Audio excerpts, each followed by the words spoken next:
Hello, what's up, and welcome back to 17 on the Food Lab. Today I'm going to be cooking Tom Yum Goong. Tom Yum can be served two ways, but today we're going to be making a creamier version by using evaporated milk.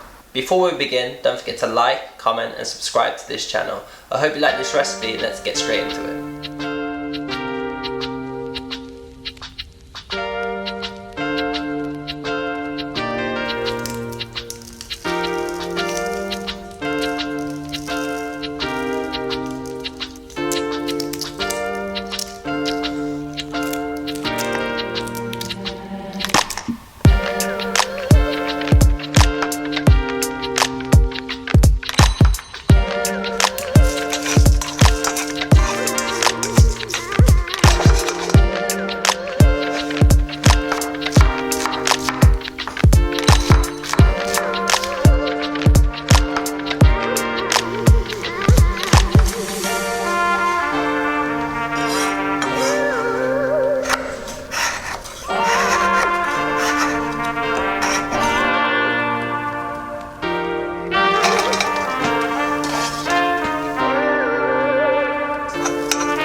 Thanks for watching, I hope you enjoyed the recipe.